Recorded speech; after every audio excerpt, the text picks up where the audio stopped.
Hello students, how are you? I hope you all are fine and well. So be ready for an English grammar. Today we are going to start our new topic of an English grammar, and that is simple present tense.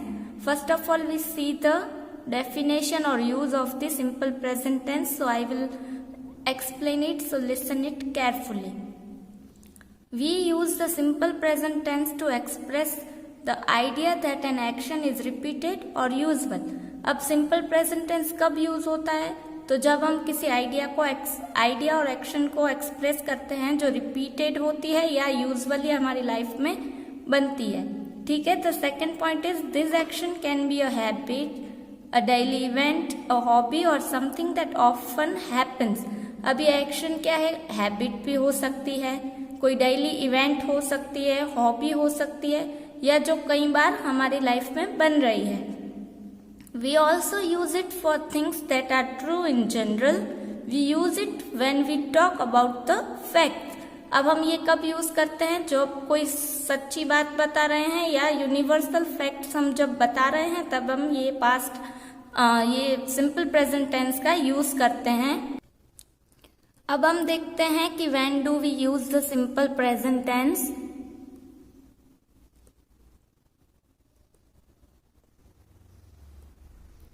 तो ये देखिए, जैसे मैंने पहले बताया था कि habits में यूज होते हैं, तो ये 3 हैबिट्स है. I always drink coffee at work, he goes to bed at 11 PM, they often eat lunch at school. यहाँ पर जो भी हमारी आदतें हैं उसके एग्जाम्पल ये 3 है जो सिंपल प्रेजेंट टेंस में यूज होते हैं. And the next one is general facts और ट्रूथ. अब उसके हम एग्जाम्पल देखेंगे. The earth is not flat.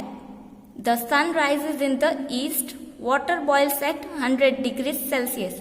अब ये जो तीन एग्जाम्पल है वो जनरल फैक्ट्स और ट्रूथ पे हैं जो हम सिंपल प्रेजेंट टेंस में ही यूज करते हैं.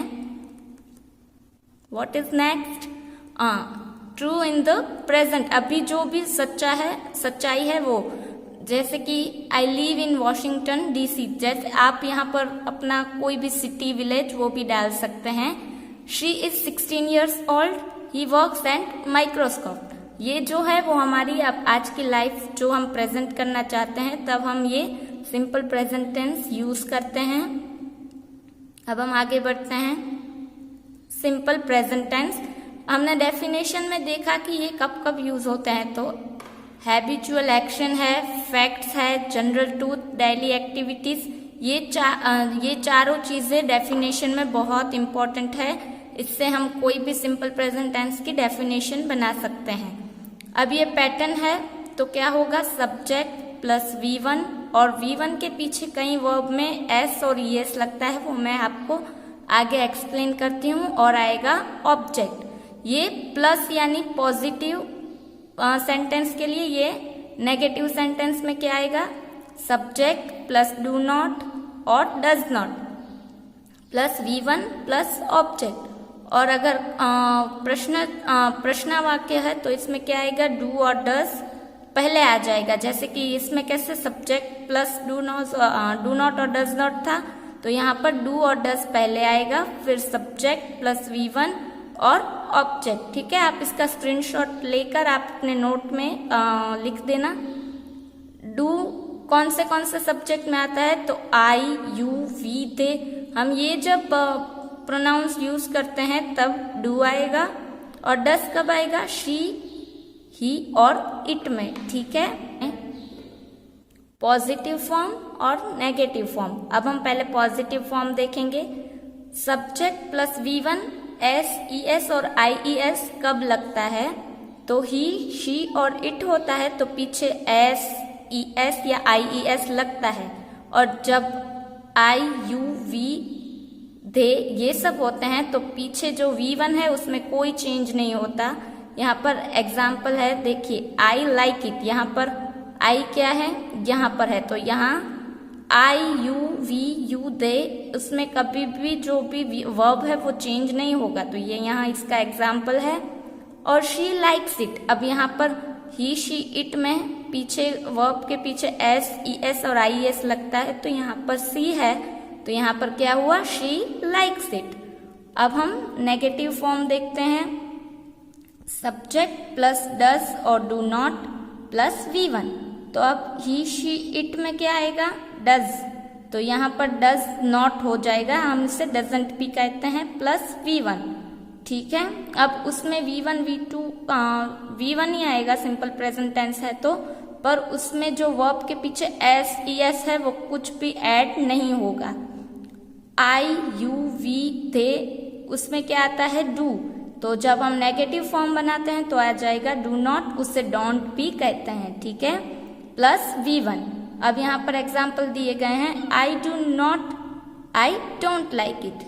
आई डू नॉट भी बोल सकते हैं, आई डोंट भी बोल सकते हैं। ठीक है, अब दूसरा example, she does not like it, तो यहाँ पर क्या हो गया, शी डजंट लाइक इट भी हम बोल सकते हैं।